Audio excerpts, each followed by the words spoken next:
This is Jay Sekulow. Is President Biden's Department of Justice attempting to silence whistleblowers? Keeping you informed and engaged, now more than ever. This is Sekulow. We want to hear from you.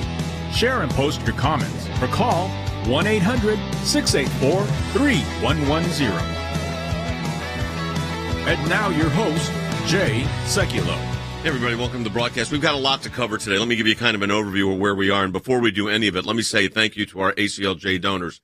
Yesterday was the last day of our matching challenge month for August, and it is the second largest matching challenge August we've ever had in the history of the American Center for Law and Justice. So I want to say a huge thank you to all our ACLJ friends and members. Now, we've got a lot of things to cover. There's a hearing today in Florida on a special master involving the raid at Mar-a-Lago. There is a Department of Justice memorandum to all personnel regarding communications with Congress. This comes on the heels of the communication from Merrick Garland, the Attorney General, regarding political engagement. And then you have a filing at the District Court in Florida dealing with the response to the government, where the government, can I just put this out here for a second? This is in the brief of the United States government. So one of the things they argued was that you don't need what's called a taint team or a special master, because this is what they say. The government asserts that the court should not exercise its equitable jurisdiction. That gives them the authority to appoint a special master because of the urgent interest in continuing its review of the materials. That's what they say in one sentence. So they're still reviewing materials. In the next sentence, they say, elsewhere, however, and this is what the former president's lawyers say, the government states that the filter team has already completed its work of segregating any seized materials, and the government's investigative teams have already reviewed all the remaining documents. It can't be both. You can't be, quote, urgent interest in continuing its review and not completing its review. And this is where that goes back to the government overreach issues that we keep talking about, Logan. It's amazing to me. And of course, I've done this, so I understand this as a defense lawyer. You point out the weaknesses in the case, but there's a glaring one, and that hearing is today at about what time we go off the air live. Yeah, maybe people should also break down what we're talking about here. What is a special master? What does this mean? 'Cause I think a lot of people hear these words, and they don't necessarily, they know it has something to do with the raid. They know it has something to do with these situations, but they don't know exactly what it is. So when the government comes in on a case, especially if a lawyer was involved, for instance, there could be attorney-client privilege. Now, here it was a former president, so you have executive privilege issues, and you probably have attorney-client privilege issues as well. So a special master is appointed by the district court judge. It's usually what? Usually a former judge. Okay. That then reviews the various documents, hears arguments about the documents, and says this should go to the investigators, this shouldn't go to the investigators. Now, some are going to argue that isn't the cat out of the bag already because the government asserts that they've completed their review.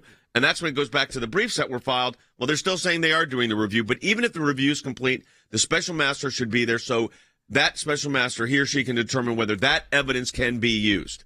So that is, I think, number one on, I think you'll hear today you're not going to see the oral argument. They may have audio of it, by the way. Check. There's a lot going on. We're going to be taking a lot of calls as well. If you have a question or comment, this is a good time to call. If you are like me and are asking, what are these things? What is a special master? What are all these words that get thrown around? Maybe you have one of those questions yourself. 1-800-684-3110. We'll be joined by Rick Grinnell later in the broadcast. And we'll also be taking some calls on some other topics as well, including the one in the headline about what's going on currently with the Attorney General of the Department of Justice. What about this electric car thing in California? Yeah, we're going to talk about that as well. 3 or 4 days ago, maybe a week ago, 2 weeks ago, they said no more cars that aren't electric in California. They said that just a few days ago, coming in less than 10 years.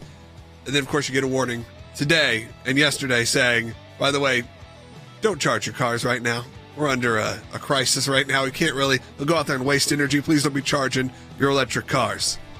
So we're going to talk about that, what that means, what it looks like in the future, and the future of the state of California. 1-800-684-3110.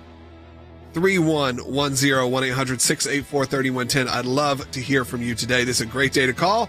We're out of a matching challenge. We're back to normal. Give us a call.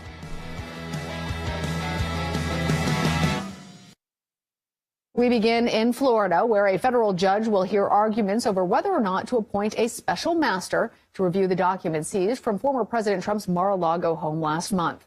Trump's legal team released a new court filing in this case late last night. Quote, left unchecked, the DOJ will impugn, leak, and publicize selective aspects of their investigation with no recourse but to somehow trust the self-restraint of currently unchecked investigators. DOJ officials claim Trump has little to no standing to request a special master review of documents based on issues of privilege.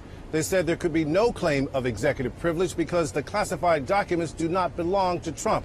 They belong to the U.S. government. I really hope that we can get the special master put in place so that we can have some impartial mediators to look at everything and get the documents that are supposed to be with the president back and look at everything in a perfect eye. Look, the Presidential Records Act protected him and allowed him to declassify materials. Nobody talks about that. Instead, they look at the 3 criminal statutes that they brought. What is the DOJ's problem and the FBI's problem with having a special master look at it? What do they have to lose? Maybe the special master agrees with them and says, hey, you guys got it right.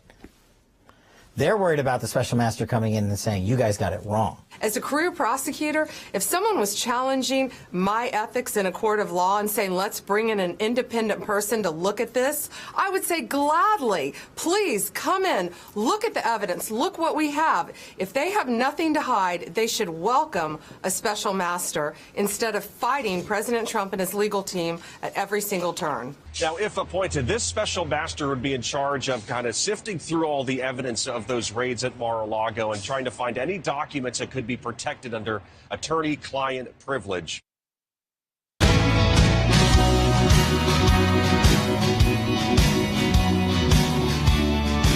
Welcome back to the broadcast, everyone. So the Attorney General, we've got a lot to talk about, and we'll talk more about the special master. We'll take your calls at 800-684-3110. But the Attorney General sent out a communication to all department personnel, so everybody at the Department of Justice. And it's called, the subject of it, let's put it up on the screen, is called Communications with Congress. Now, remember, this report comes on the heels of whistleblowers going to members of the United States Senate to report on the Assistant Special Agent in charge of the D.C. field office, Agent Thibault, who was the one who opened the 2020 criminal investigation on the election involving President Trump, and also was trying to squelch the investigation of Hunter Biden. So this comes on the heels of all that, because whistleblowers went to Congress and say, hey, you need to know about this guy and a couple of others that are causing these, they're making everything very political. So here's what's interesting to me. The memorandum says this: in light of the confirmation earlier this month, and they talk about the Assistant Attorney General, it's appropriate time to reaffirm and remind all department personnel of our existing policies regarding communications between the Justice Department and Congress. So that's what it says. Then it says these policies can be found in the Justice Department manual. Then it says, like the policies regarding communication with the White House, these policies, quote, are designed to protect our criminal and civil law enforcement division and our legal judgments from partisan or inappropriate influences, whether real or perceived, direct or indirect. They are also designed to ensure that Congress may carry out its legitimate investigatory and oversight functions. The manual also makes clear these policies do not intend to conflict with or limit. So in other words, it's not going to conflict with or limit whistleblower protections. But then it goes on and it lists a policy that says any communication with the Congress is the responsibility of the Office of Legislative Affairs of the Department of Justice. And that would be inappropriate for other people to communicate directly to the Department of Justice. So the question is, gee, this is coming out on the heels of a special report that was done by Senators Grassley and Johnson involving what? A whistleblower. So 3 weeks later, the Department of Justice sends out an email to all its personnel saying, by the way, you sure you have whistleblower rights? But remember, you're really supposed to go through the Office of Legislative Affairs. Their miscues on this, Logan, are incredible to me. Well, I think people could see that you're talking out of both sides. You're coming up with in the commentary, It's, we're not necessarily saying we want to limit whistleblowers. However, what's the point? Why even have this conversation if that's not the case? We got a bunch of calls coming in about this as well. Let's go ahead and let's go to Tony in New Jersey. You're on the air. Line 2. Hi, Tony. How you doing there? How's everybody doing? We're good. Go ahead, Tony. For you folks, though, as livid as I am in the fact that, between the press, members of the House and the Senate, nobody coming down on this Merrick Garland. Isn't this, criminal? I mean, could you imagine if President Obama came before Trump and they were doing this to President Obama? I think it'd be a much different scenario. And, when's this going to stop? So here's the thing. Well, look, elections have consequences. So the Department of Justice is part of the executive branch of the government. What does that mean? That means that the Department of Justice works for the president. They are not going to investigate the president, and there's all kinds of constitutional reasons why they don't. The way you hold things accountable is you meet them in court. Now, that's what's happening today in Florida involving this motion for a special master to be appointed in the case involving the former president of the United States. But what is interesting about that one, and I pointed this out earlier, and I think it bears repeating, the government in its pleading, and it got a lot of press, obviously, when the government did their brief, but they say that the court should not exercise the appointment of a special master because the government's urgent interest, this is their quote from the government, in continuing its review of materials it seized. Then the government says later in the brief, at the next page, the government then states that the filter team has already completed its work of segregating any seized material, and the government's investigative team has already reviewed all of the remaining materials. So in one sense, they're saying they have to continue their review. On the other, they say we're complete. It can't be both. You can't be complete and done. A special master should be appointed here. We're going to find out. We may find out today. Yeah, and a lot of people have questions about that as well. Let's take a couple of those. Let's go to Steve, who's calling in North Carolina on line 1. He's got a question about that. Steve, welcome. Yeah, thanks for taking my call. Sure.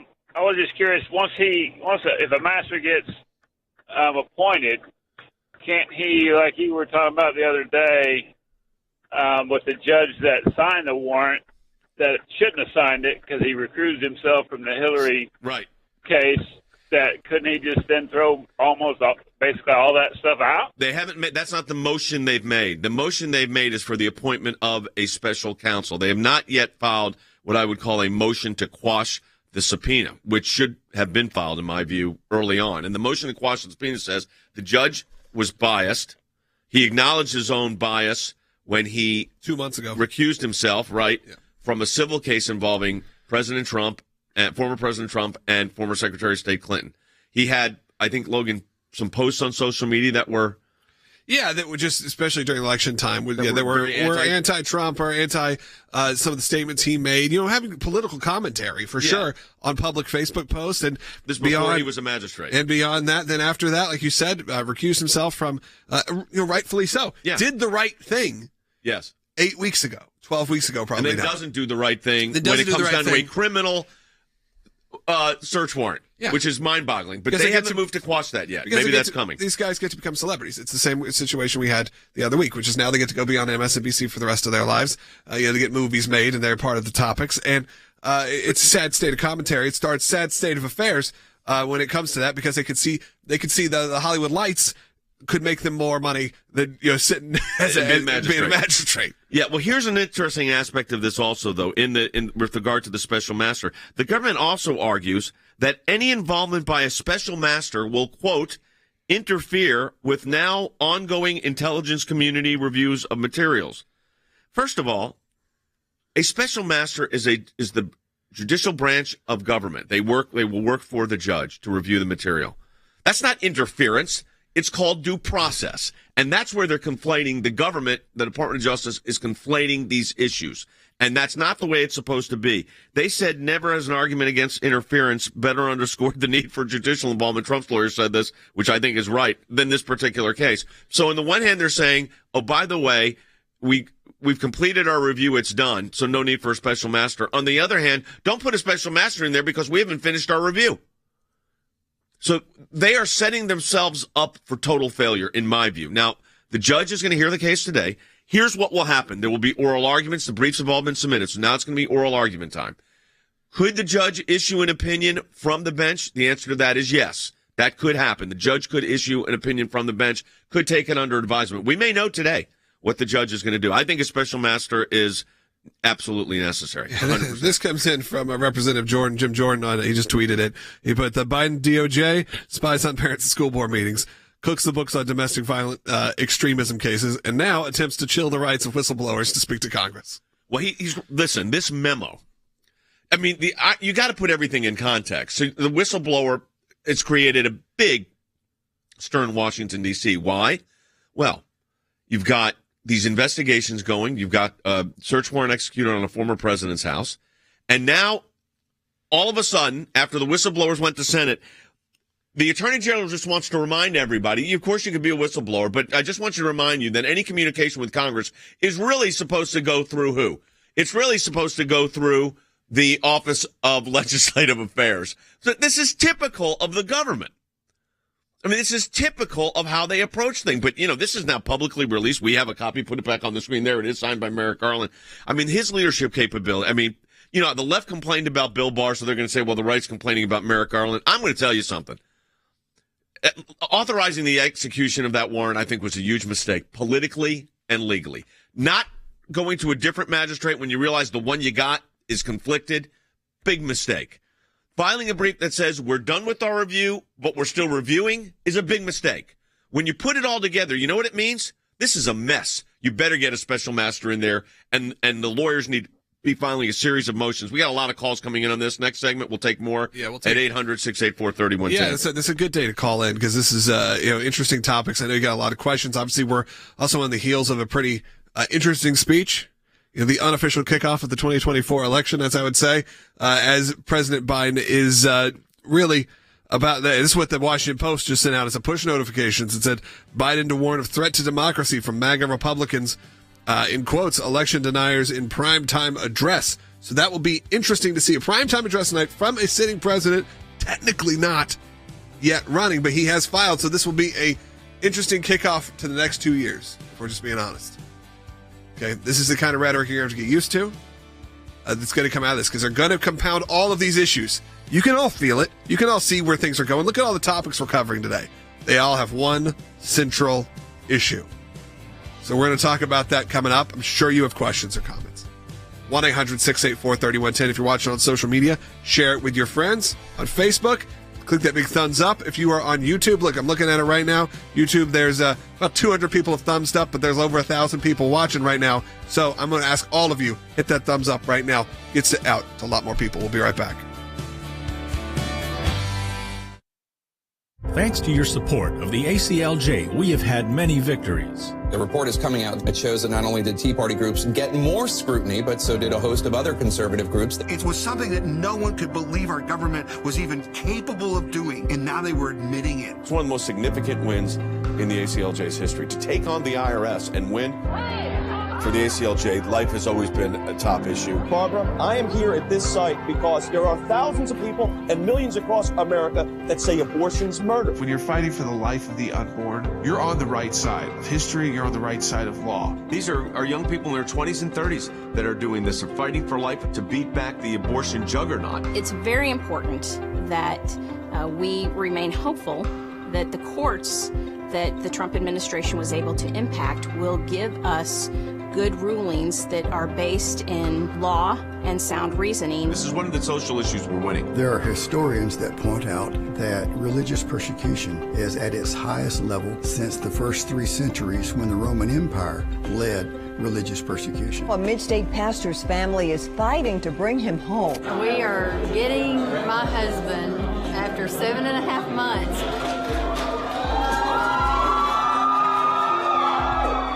Turkey should not get away with holding my father one more day. When Brunson was finally released, who meets him at the airport at 2:30 in the morning? Rick Grinnell. I saw Pastor Brunson walk down the stairs of the plane. I was filled with emotion.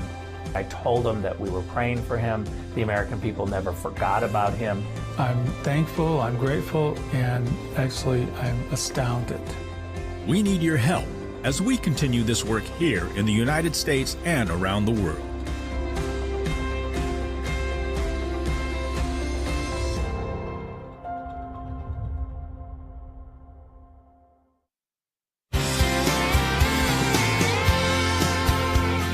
Hey, welcome back to the broadcast, everyone. There is a hearing this afternoon, after the broadcast, actually, if you're watching us live, in Florida on this appointment of a special master. The judge has indicated that she was inclined to grant the request for a special master. And, Logan, you asked that question of exactly, what is a special master? You hear those terms thrown around. All of a sudden, I feel like we're all supposed to be able to quickly interpret legal jargon that no one's ever heard before. And all of a sudden, we're all, experts talking about special masters. Yeah, so a special master is an appointed position by a judge.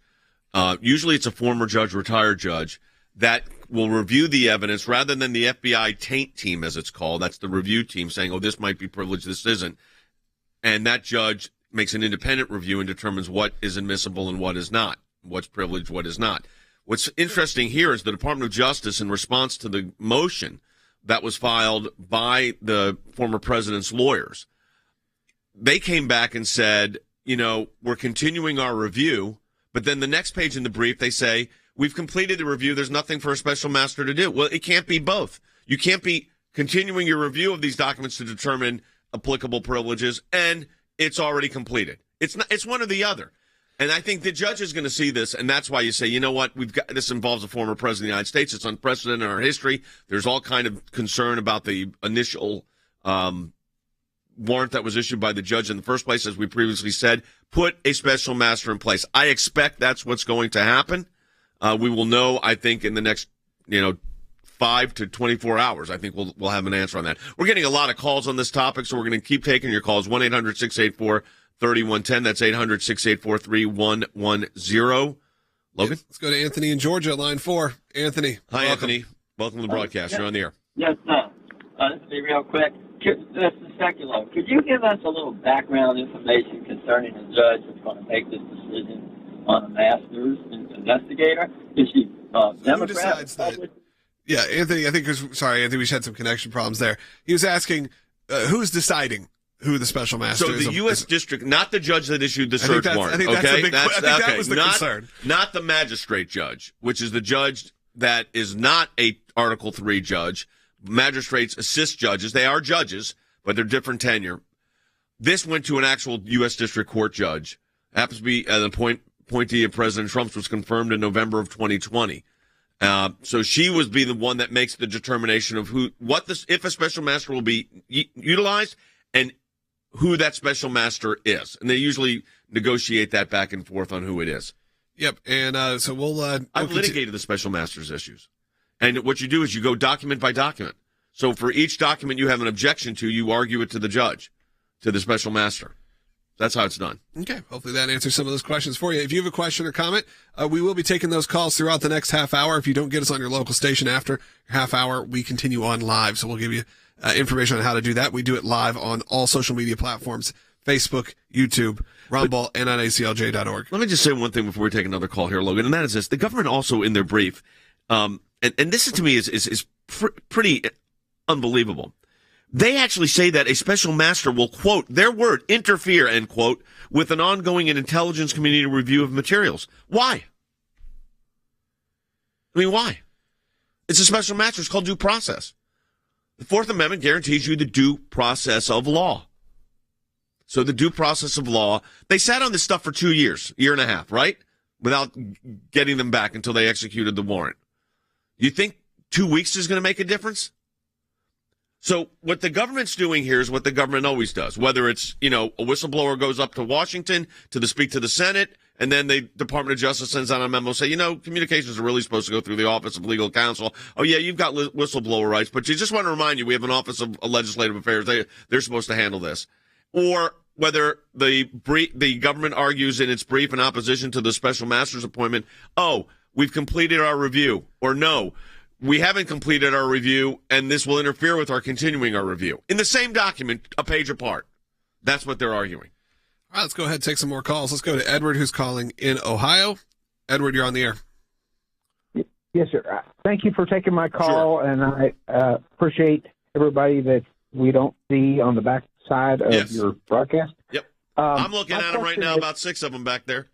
Go ahead. Right. My question is, now that the FBI, CIA, and DOJ have looked at this everything, is a special master still able to do what they should be able to do when they already looked at the document? Yes. The special master could turn around and say, we disagree with the FBI's position on this. We think this particular document, I don't know what the document would be, one of the documents, let's say, should not be used by the investigators. That means it cannot be utilized as evidence, either leading to other evidence or evidence of a particular act that might be deemed to be criminal or subject to indictment. They can't use that evidence. So the special master still can say that evidence is tainted and should not be part of the investigation.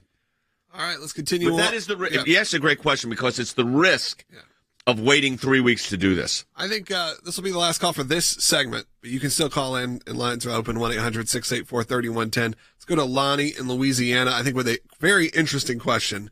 Lonnie, you're up. Yeah. Hey, hi, thanks for taking my call. Sure.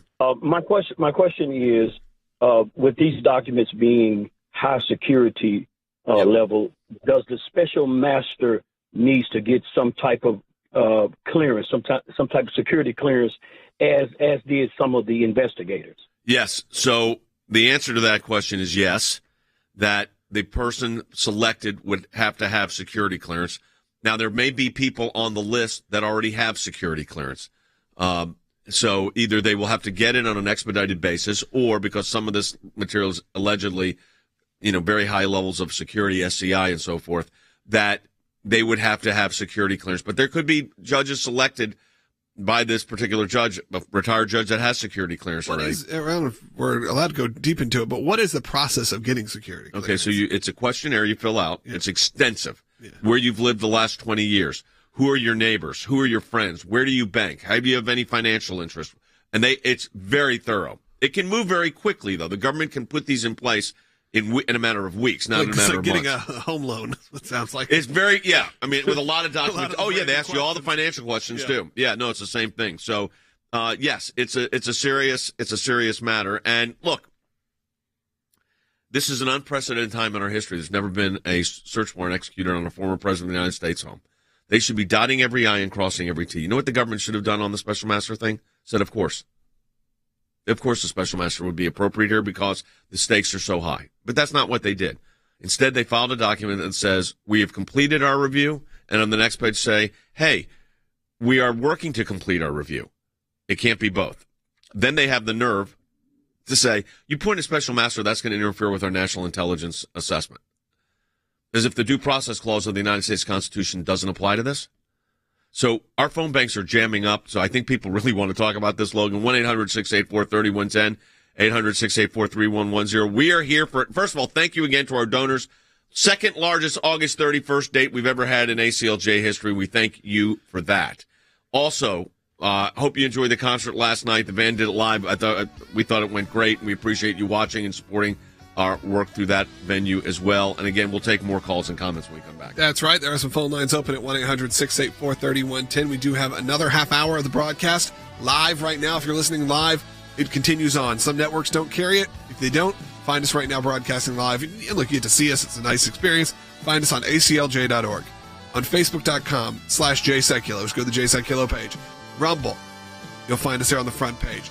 YouTube, search for the ACLJ channel. We're there right now broadcasting live, again, for an additional half an hour. Phone lines are completely full right now, but, well, actually, one just opened up, so it's perfect time for you to call.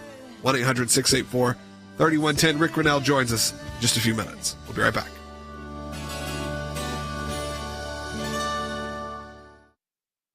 In my time in service, both as the CIA Director and the Secretary of State, I watched the good work that the ACLJ was doing here in the States and all across the world. The ACLJ's work at the UN overseas is incredibly important. We have on our team policy experts. They're all engaged in foreign policy issues. We actually try to go in and do something positive and actually affect change. We had a series of cases primarily dealing with religious liberty. Nations that had more religious freedom had better democracies. We've taken the First Amendment, and that has been our cornerstone.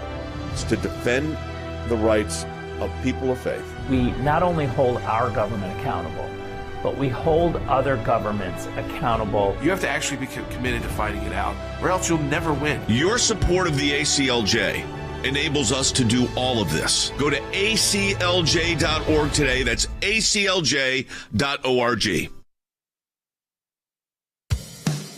Keeping you informed and engaged. Now more than ever. This is Sekulow. And now your host, Jay Sekulow. Well, the legal documents are flying. There's a hearing. If you're watching us live, there's a hearing this afternoon on this issue of the appointment of a special master. The special master, as Logan asked me in the beginning of the broadcast last half hour, is an appointment by the judge, usually of a retired judge, to actually review the documents that were seized from the president's home, former president's home in Florida, and they do an individual review. The government objected to that. I would have thought it would have been on the better side for the government to say, yes, we'll consent to a special master review this material. They didn't. They're fighting it. And in their brief, they actually say that the special master will interfere with the ongoing intelligence community's review of the material. I mean, that is the phraseology they use. So your due process rights are going to interfere with what the government's trying to do. So guess what should win? Your due process right. But they also have something else interesting in the brief. The government asserts that the court should exercise its jurisdiction to appoint a special master because of the, quote, urgent interest in continuing its review of materials it sees, which indicates that they're still reviewing materials and it's not complete. But then on the next page of the brief, the government says that the filter team has, quote, already completed its work of segregating and seized materials, and the government's investigative teams have already reviewed all of the remaining materials. So in one sense, they're saying that's an ongoing review of these materials. And the next sentence, next page, they say, we've already completed it. In fact, our investigators haven't. Folks, which I told you that a week ago or 2 weeks ago.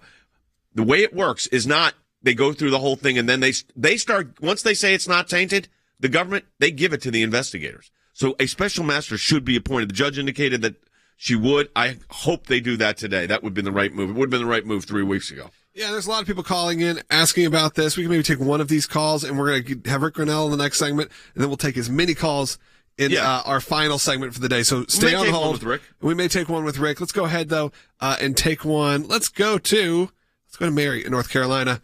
You're on the air. Hi. This is Mary from North Carolina. Hi, Mary. Yes. My question is, how do we know that they're going to give everything to the special master? How do we know that they haven't hidden stuff away from the special master if it gets through? Well, if they did that and they certify that they've given all the documents over to the special master that were seized and they actually didn't do it, they would be in contempt of court, which is a crime, a felony. They'd also be filing a false statement with the court, which is also a felony. Having said that, don't forget that during Crossfire Hurricane, the investigation of the former president, an FBI lawyer filed a false statement, changed an email, filed it with the FISA court, was ultimately caught. So they're on notice that they better be very, very careful as they do this. They will have to disclose all of the appropriate information. There's no way that they can, they could hide the ball, but the consequences of that would be very, very significant. But look, the irregularities on this are so extreme right now, it's hard to believe. All right. Hey, we're going to take some more of these calls coming up in the next segment. I do want to encourage you all to get engaged right now. If you're watching, we've been doing the matching challenge for the last few months, asking you for your support. And we thank you. Right now, easy way and a free way to do it. If you are watching right now, and there's thousands of you that are, on all the different social platforms, and all the platforms, there's ways for you to engage. So obviously you can comment and all of that's great. I'm going to ask you specifically, there's 1,400 or so of you watching. When I asked this last time, there were 800 of you watching just on YouTube. And that's because I asked you all to give a big thumbs up. And when you do that, when you hit that thumbs up button, it's right below the title. What that does, it really does help. Let's flip back over to me real quick. Let me tell you how to do this. Click the thumbs up, and what that will do is get more people to see it. So when I asked you to do it, like 20 of you had done it. Now almost 600 have done it. So I ask you to do that. More people then see this content. Not only does it help us, it helps you because you get to have your message. And look, we know you support a lot of the messages we get out there. Facebook, same thing. Click that like button and click the share. You can comment as well, but like and share. If you're on Rumble, there's a little plus sign. Hit that and make sure you're sharing the Rumble link with people as well. There's always different ways you can engage that are non-monetary that really do help spread the word of the organization. Also, if you're on YouTube right now, subscribe. If you're on Rumble, subscribe. If you're on Facebook, like this page. That's what you can do right now. Make sure you get alerts and you know what's going on. And always engage with us on every platform. We are there. We are on Truth. We are on Instagram. We are on Twitter. We are on Facebook. You can find us on every social media platform. That's one of the big things here is make sure that we are being heard by as many people as possible. So I appreciate it. Thumbs up if you're on YouTube, like if you're on Facebook, and a plus if you're on Rumble. You'll see it, yeah. Do that for us right now. We appreciate it. All right, we'll be right back.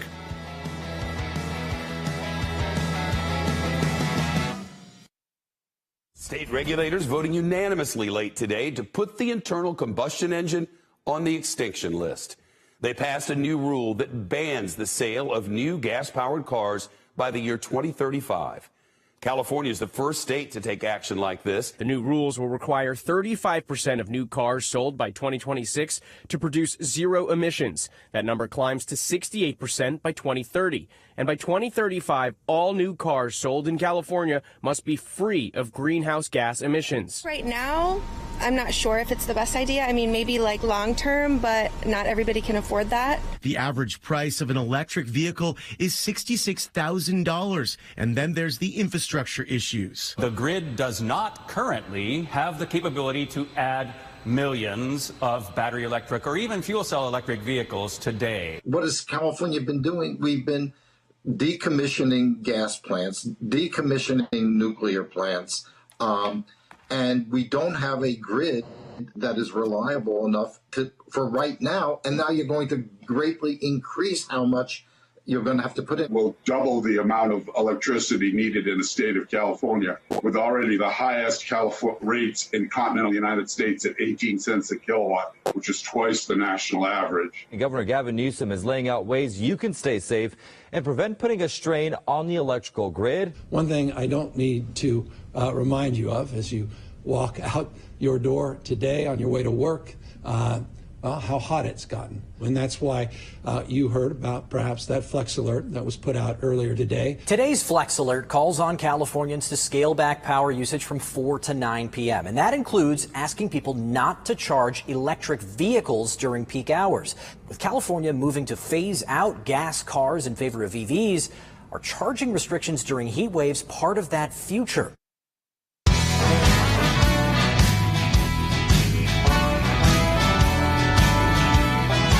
Hey, welcome back to the broadcast. We're taking your calls at 800-684-3110, 1-800-684-3110. Our senior advisor for global affairs and national intelligence, Rick Rennell's with us. And, Rick, I've got to start with, to get your reaction, there's a hearing today for a special master, which the judge indicated will be appointed. And I pointed out in my comments today that the government in its brief says, in one hand, they say, the review's complete. So there's nothing for a special master to do, which, by the way, isn't true because it's the question of due process. And then on the other hand, they say don't appoint a special master. It's ongoing, our review. So, this is a typical government response these days. I hate to say that, but apparently that's how it's coming down. But to clear this up, I think a special master has to be put in place. I want to get your sense of that. Well, I would say that a special master, as long as that person is independent, I fear that we have a whole group of Washington types that literally are fighting for their survival, their way of life, their rules. And that doesn't necessarily mean transparency will rule the day. We have a system in Washington that is threatened by anything on the outside that is going to change it, a force like Donald Trump. And so I would be nervous to see who is appointed. But I think the idea that we should be pushing is there should absolutely be a third-party, independent person who is not part of the swamp. Hey, Rick, I wanted to bring up, obviously, you've spent the last few years really talking about what's been going on in California, obviously, you're California local. But today we've seen some pretty interesting stories come out. We had a few weeks ago, maybe even, not even that, you had the state of California say, hey, we're going to be ending the sales of new gas-powered vehicles in the coming years, just in a handful of years, maybe under 10 years. And then you have statements coming out today from Governor Newsom saying, hey, you obviously know you've been outside and it's hot, and that means you need to pause charging your EV, your electric vehicle. How is California reacting to hearing, kind of both sides of this, them talking out of both sides of their mouth, as usual? Well, I will say that Chancellor Merkel and Gavin Newsom have one thing in common, and that is Neither one of them have an energy plan or had an energy plan, and both of them also get glowing coverage from the media. So the scary part of what's happening in California is that we have no energy plan other than conserve, conserve, conserve. There's no desire to add to the supply. And yet from Sacramento all the way down to San Diego, the media are only talking in California about how to conserve, how to take your appliances and unplug them from 4 p.m. to 9 p.m. Think about this. The largest state in the country is having to unplug its appliances from 4 to 9 p.m. because we don't have enough energy.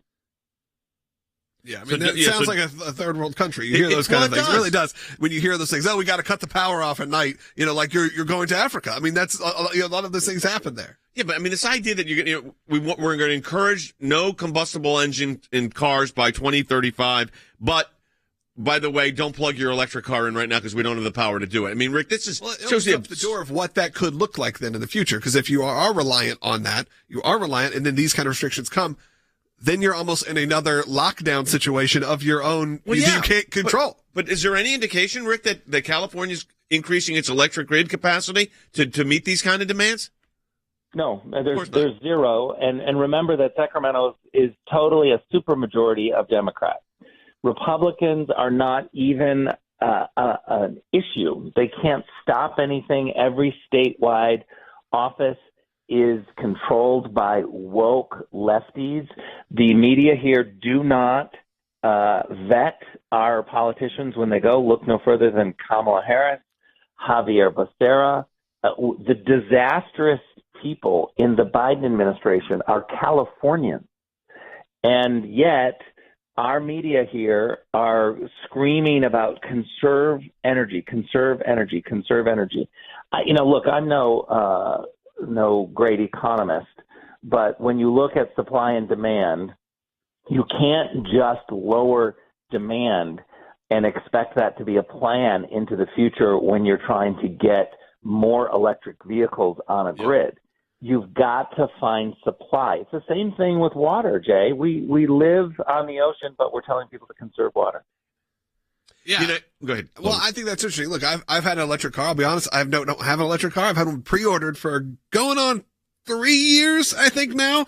Mainly because I like tech. I think it's cool. I think there's good stuff coming out, whether it's from Tesla or whether it's from, the main, GMC or whoever's creating them. I think that we can have improvements, but when you have these kind of situations, it begs all of us that even are just guys who like tech go, hey, hold on. Maybe this is not the best thing for us. And like you said, then you have the water crisis, and we're seeing that like in Mississippi, where it's absurd what's happening in Mississippi.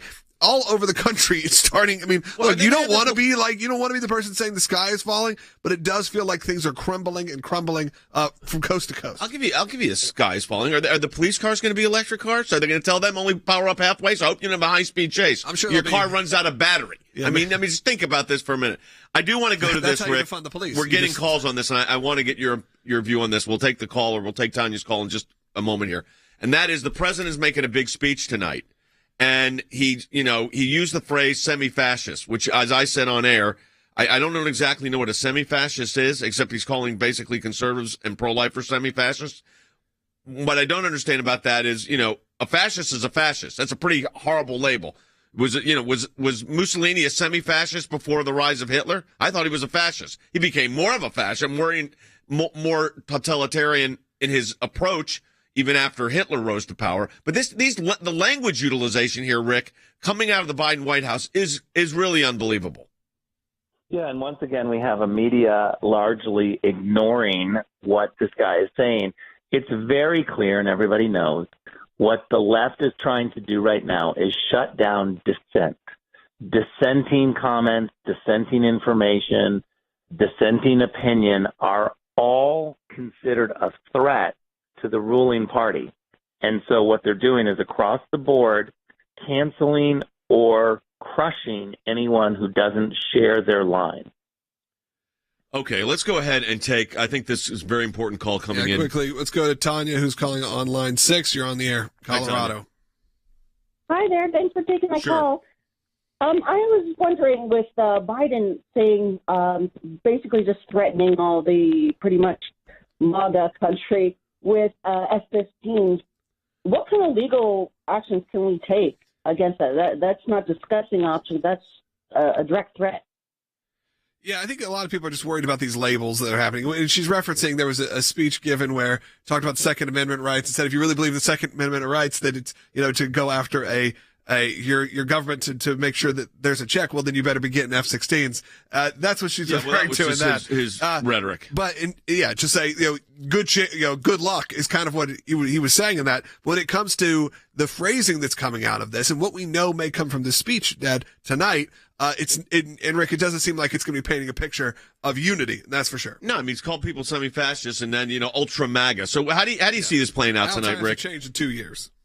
Well, one thing that's clear is, we obviously don't want to be the ones who are saying that he has to change his rhetoric or change his silence him in any way. I think what we have to do is demand transparency. And it's one of the things that ACLJ does really well, is to be able to be on the front lines of saying, wait, what does your rhetoric actually mean for policy issues?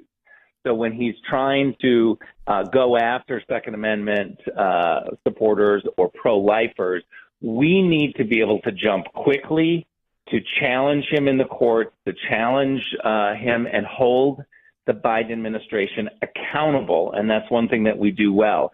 I'm somebody who, doesn't fear your comments, your First Amendment rights, your rhetoric.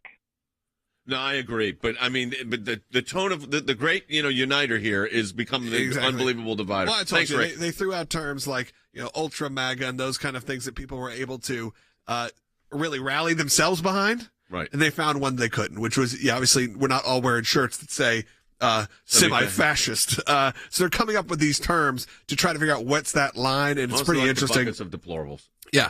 And look, we're going to take some more calls, a lot of calls. We have a lot on hold. We got a couple lines open, though, at 1-800-684-3110. That's again 1-800-684-3110. Call in now. We'll take some calls coming up.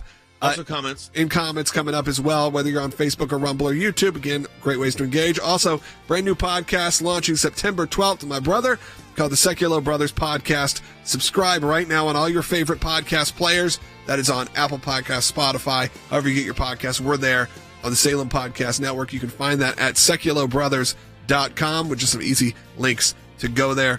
We'd love to have you. It's going to be a lot of fun. It's going to be casual, a different environment, 3 days a week. Breaking down news, current events, pop culture, regular culture, and obviously those all intersect so much right now. And we'll discuss that a lot more at length, and again, in a lot more casual of an environment. With this show, we have an hour, hardcore to tell you exactly. We're on a strict clock. This will be a bit more free. So go find that.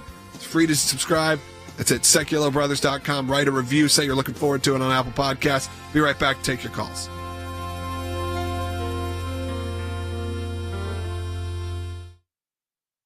I was at a board meeting at Youth for Jesus, and the executive director said, we've got a case. The Supreme Court had just granted review. It was about literature distribution at airports. We wanted to have the Bible study meet in the school, but it turned into a problem when the principal said, no, you can't have it. I told her that I wanted to sing Noel, and the principal said that we can't have anything to do with Christ in our songs. We marched around the country defending evangelism in Chicago, in Boston, in New York, Atlanta, Texas, Southern California, Northern California, and points in between. The IRS is expected to reveal the results of an internal investigation that shows the agency targeted conservative groups. This was a complete misuse of the Office of the Internal Revenue Service. We only persevered because the ACLJ was there. The federal courts do not need to become monitors of state trespass actions, and that's all this is. We were looking for the right to speak our minds and our consciences, and we won that right today. Those of us that believe in life know that we're on the right side of history. We understand full well children are children, and they're precious in God's sight, and they're precious in our nation's sight, and they're precious to parents. Religious persecution is a situation where your life is literally put in jeopardy simply because of what you believe. Can you help? Can you do something? He's on death row, and so we launched an international campaign. If we don't use that freedom to advocate for these people suffering under religious persecution, who will?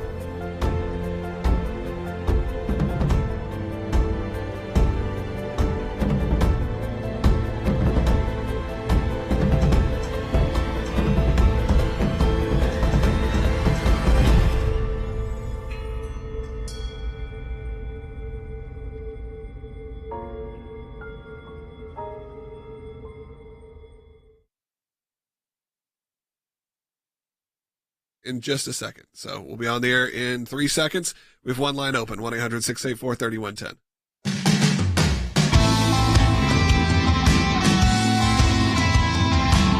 Welcome back to Sekulow. Taking your calls in this segment is the last segment of the day. A lot of you have been holding for close to half an hour, so we're going to get through as many of these as absolutely possible. Let's just go in order because it's on all the different topics we've discussed today. Let's go to Fred in Tennessee on line 4. Fred, you're on the air. Hi, Fred. Yeah, thank you for taking my call. My question is, the DOJ, isn't what they're doing just smoke and mirrors, saying one thing and saying, oh, don't look at this because of, there's nobody behind the curtain? Yeah, I mean, their filing is inconsistent. The first thing that jumps out the most is that they said a special master would interfere with their ongoing national security assessment. And I'm sorry, but there's a Fourth Amendment to the United States Constitution. It's called due process. And even former presidents have due process. So that doesn't trump the due process clause of the Constitution. That's number one.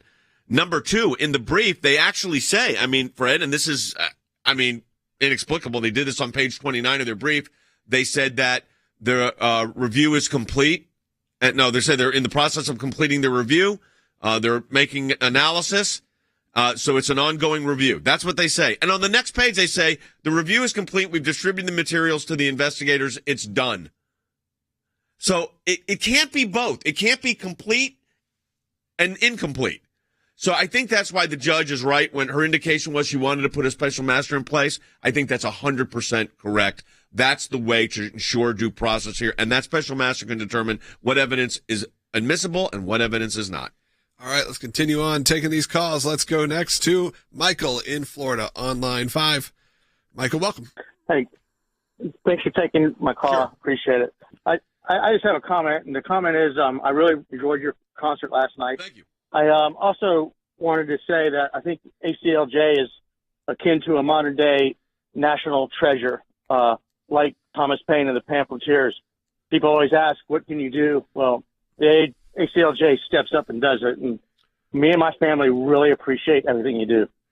Thank you, Michael. We appreciate that a lot. Hey, we're going to clip that out and use that for ads because that was like the perfect. We really do appreciate it. And Michael, look, we always try to offer hope on this broadcast, so we don't just say, "Oh, here's the problem. This is bad."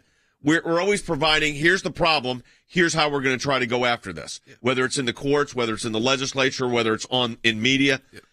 And the band had a great time last night. I do need to say that. And my bandmates did a great job, and our production crews did a phenomenal job. We played for over 2 hours, and not easy songs. They were complex material, and we had a big audience here live, and then a big audience. I think it's probably over 30,000, 40,000 people viewed it already, maybe more than that. So we really appreciate that. Thank you so much for that vote of confidence. All right. Thank you so much. Again, let's move on. Let's go to Mike, who's calling in Ohio. Mike, what's your question? Yes, my question is, they show all these documents on the floor that they got, and all these people are going through this. What's not to say that they take all the good stuff out of there to use it against him if he does get to run? And second question is how's come the people that do lie, the Democrats, they never get prosecuted? Nothing happens to them. Yeah, because they end up doing it under their own administrations. So that's what happens, and justice isn't blind, unfortunately. Now, you asked a question about when, and we had a call earlier. I think people are concerned about this. How do we know that they're on the up and up? Yeah. Well, here's what happens. They're going to have to certify to the court these are all the records we took. This is everything we grabbed during the search warrant. And they have to give it to the court then for the court to make the determination of what is admissible and what is not admissible. That is the way the law is. If they falsify that statement, which the FBI lawyer did just a couple of years ago to get a FISA warrant, Foreign Intelligence Surveillance warrant, against an American citizen and changed an email, totally changed the email. If they do that, that is a crime and they would be prosecuted. But listen, you know why people are asking this, Logan? Because it's happened. Yeah, they lose faith. They have no faith that things are going to work out. He also asked to our phone screener, what stops this from ending up just being leaked to the media anyway? And I think the answer to that is nothing. Because they are leaking. All morning I'm dealing with that. Yeah, because they leak everything. It's just part of the. Sadly, it's part of politics, I'd say, on both sides. Yeah, but it should be part of the judicial system. But it is. But it's all politics at the end of the day because it's all compounding to the kickoff, unofficial kickoff of the Biden re-election campaign, which starts tonight. I mean, let's just all be on Front Street and be honest. This all is a one calculated effort. Let's keep going. Let's go to Becky in Florida next. Becky, you're on the air. Hi, thank you for taking my call, and I agree with the caller. We more than appreciate ACLJ. Thank you. But my question is, if a special master is assigned and they go through everything and it's good, it clears Trump, would he get everything back, and would this be over? No. So the special master is only reviewing evidence, material seized, that could then possibly be deemed to be privileged, so it can't be used in a subsequent criminal indictment. Remember, the search warrant was for a search, and they alleged 3 criminal acts, 3 different criminal statutes. What this will do, if they remove evidence, it was that evidence cannot be used for those particular issues. But it doesn't prohibit, this is important for people to understand, it does not prohibit an indictment from going forward. You'd have to quash the subpoena to start that process. All right, let's continue on. Let's go to Charlene, who's calling on line 2. You're in New Jersey, and you're on the air. Yes, I have a question. Why would 7 former federal prosecutors file an amicus brief asking the judge to deny Trump's request for the masters? Because, first of all, I thought the Department of Justice should have just consented to a special master. This is an unprecedented move against the former president of the United States. Never happened in our history. Agree to a special master. All that does is put it in a third party's control to make a determination whether the evidence is admissible or not. So why did 7 lawyers come and do that? Because they are taking this view that the Justice Department can do no wrong. When we know that the person that launched a lot of these investigations is now out of the Department of Justice, out of the FBI. We know that an FBI lawyer made a misstatement to a FISA court by changing an email, totally changed the meaning of the email, and was prosecuted for it. So this isn't, figuratively speaking, this is reality. So you got some of these left-leaning lawyers trying to do this. Let's grab the last call. Last call. Mary in Florida. You're on the air. Hey, Mary. Hello. Thank you for taking my call. My question is regard to selecting the special master. Yes. I am a litigation paralegal. Yep. By profession. I know that the parties each side can propose their special masters. I've only seen them proposed by the Department of Justice. Yes. But I haven't seen the Trump team propose any special masters. Yeah, not yet. You're right. So the Department of Justice, fearing that this judge has indicated that a special master is going to be appointed, fearing that, they're saying, hey, here's a list of potential. The Trump people can do the same thing. And ultimately, though, it is the federal court judge, the U.S. District Court judge, that will decide who that particular special master is. These were all really great questions. I really appreciate about this, our audience. You really understand the stakes in these things. And I'm glad we can come to you every day. Again, a huge thank you to all of you that supported the work of the ACLJ in the month of August. We had our second biggest August 31st date in our history at the ACLJ, and we've been around a long time. And also, Logan had people like and share, and it made a big difference on our social media. It really did. So appreciate all of you who interacted with us today. Again, interact with us today. That is at 1-800-684-3110. When you want to call in, that would be great.